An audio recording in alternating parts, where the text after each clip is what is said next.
Of all the places in my loft where I keep my plants, my favorite and rarest plants are here in my room. It has been a minute since I've given you folks a tour of my bedroom in my loft in downtown Denver, right across from Coors Field. Perhaps the most jungly vibe bedroom you'll find in Lodo. So this is my room, and I have made some adjustments since the last video I made, but one thing that hasn't changed but has just grown is the amount of hanging, vining plants that I have coming down. Because my whole goal with this was to create a wall that just kind of went down here to give more privacy along my bed. And so what I did was I found on, I believe it was Etsy, not Etsy, Pinterest, somebody who had a piece of bamboo that they strung across and had it hanging down. My ceilings are about 20 feet tall, 22 feet tall, and I just brought the bamboo down and then hung some hanging plants from there. I have a bunch of philodendron, heartleaf heteroeciums, some standard pothos.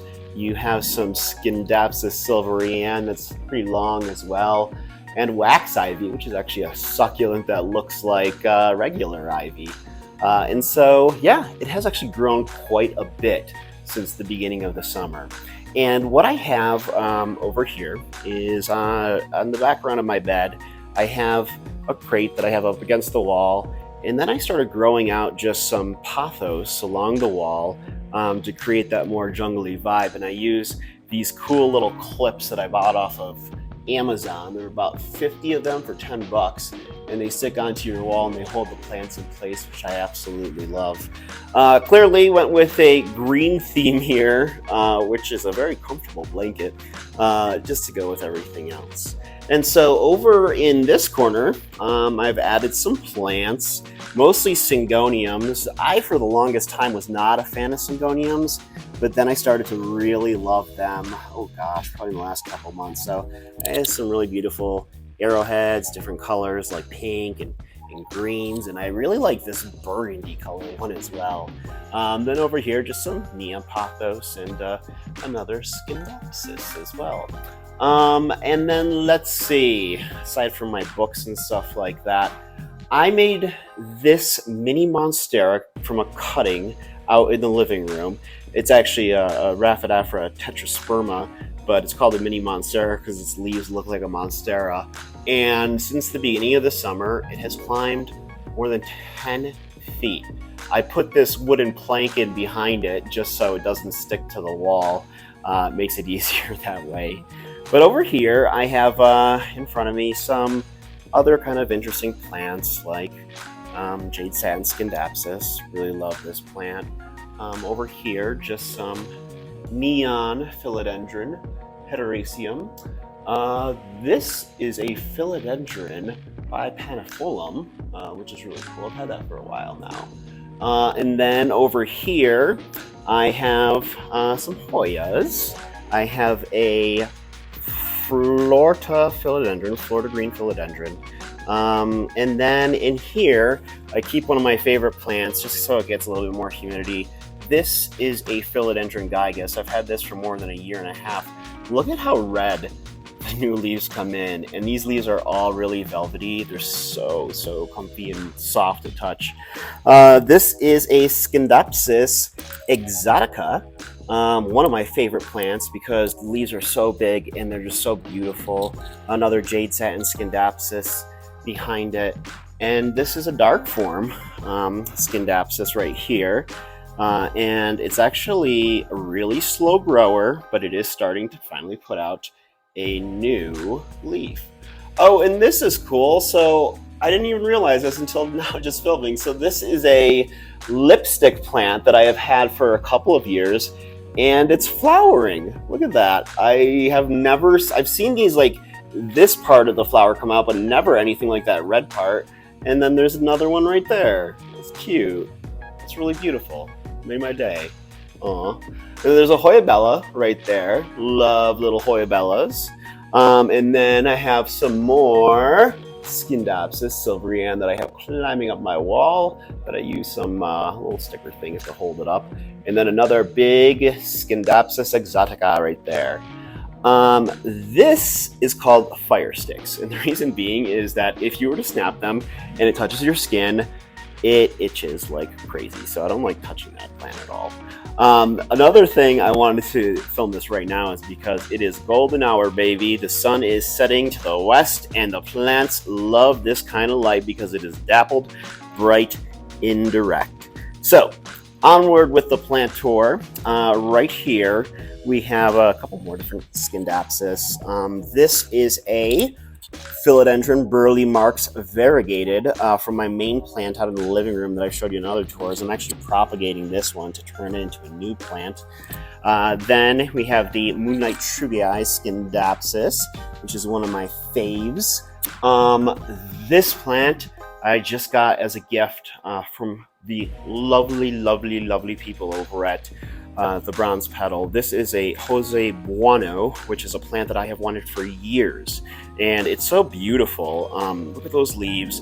It has like these different color variations in it, and you can see in the new leaf the different color variation a little bit better.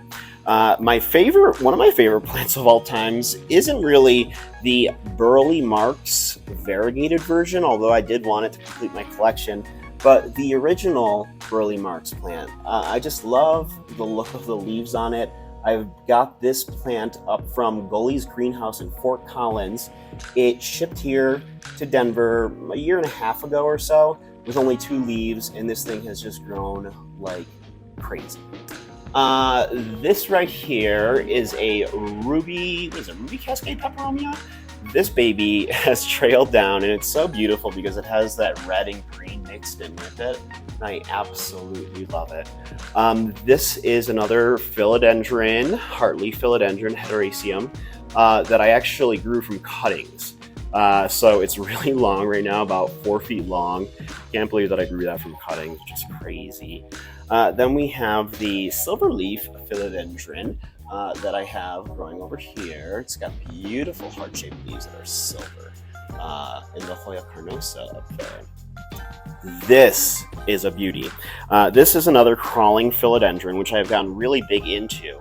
And this is called the Philodendron Dean McDowell, and I just love those leaves so much. Similar crawling type of philodendron to, let's say, the Gloriosa, which I've shown you out in my living room. This plant right here is a beauty, and it had been a challenge for me, but I think I'm finally coming around to understanding it. This is the Anthurium crystallinum, or crystallinium, however it's pronounced, and its leaves come out red, and then they turn green. And this thing was dying, and then all of a sudden just started shooting out leaves, so I think it likes it in here now. Another Scindapsus exotica, and I love that pot. I got that over at the plant room in Denver. Some bromeliads, which is beautiful. I love bromeliads. This is an incredibly rare, perhaps it is the rarest philodendron. This is the Philodendron Spiritus Sancti. It is such a rare plant. If you ever get a chance, YouTube and watch the Vice News article on it. It's insane. It's beautiful, but when it grows longer and older, this is a baby, its leaves will get so long. Speaking of long leaves, one of my favorites, my Philodendron Patriciae, which is beautiful. Its leaves are so long, and they just continue to get longer as it grows up and up and up. This is the newest leaf that just popped out a couple days ago, 2 days ago, and it's already starting to get really large. What's cool about this plant is that it will, its leaves, as they get larger, they'll look more leathery and they'll have this beautiful texture. It's such a beautiful plant, and the person who found it and named it after his wife, Patricia. So I love that. And it's a climber, so it just continues to climb upwards and upwards and upwards. We have another crawler right here, and this is a beautiful philodendron, the Plowmanii. And what I love about it is the fact that it's got that silver splash along with that hunter green. It's so stunning. It's one of my favorite plants. I did not like it at first, couldn't stand it, almost wanted to get rid of it, and I'm glad I didn't because it's beautiful. And it's got a new leaf coming out here.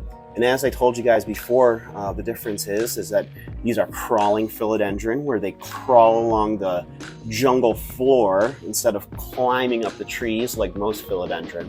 And so that's what you're seeing right here is this leaf coming out.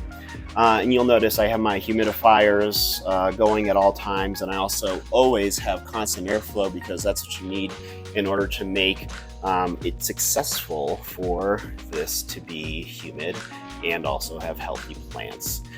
So behind it, I finally got my philodendron verrucosum to be able to live outside of a glass tank. I had it in a glass tank forever because it just needed higher humidity, but it has finally gotten used to being able to be outside, only because it's probably right next to a humidifier. But the philodendron verrucosum is so beautiful, and its leaves are velvety. They are gorgeous. The back of them, when they comes out as like a purple color, and then it transitions into this gorgeous green. You kind of see some of the purple there. And what's unique about this plant that really draws the attention is the fact that it has these really hairy, fuzzy petioles, which some people don't like, and I didn't care for them at first, but now I think they're kind of cool. So it is one of my favorite plants. And speaking of the burly marks in the variegated version and the regular version, this is the Burl Marks Fantasy, which is so different. And I have two of them. The one in the living room is doing a lot better than this guy in here, but I love their leaves. They're so special. In here, I have a Rhaphidophora, and I'm sorry, it's not a Rhaphidophora, it is a Monstera, and I forget how you pronounce its species name, but I don't really like the plant, to be honest, but it's there, you know. Up here is my Philodendron giganteum, which is gigantic based off of its name. Those leaves are larger than people's heads, which is kind of nuts.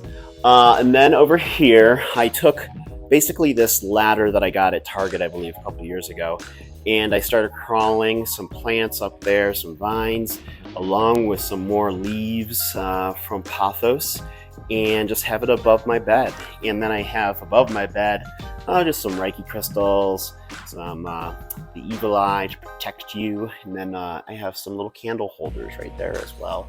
Put some tea light candles in. So this is what my bedroom would look like from that side. And of course, I have a melanocronizum pillow, which is absolutely super duper comfy. And so, yeah, as the sun sets, you know, the plants get their little last beat of light as they enjoy it, all that beauty. And I love using crates because they're so cheap and they add so much to a room. Those of you who followed me on the news, when I was a news reporter during the beginning of the pandemic, will remember these very well. These were all of the coloring book pages that I colored with a lot of you folks.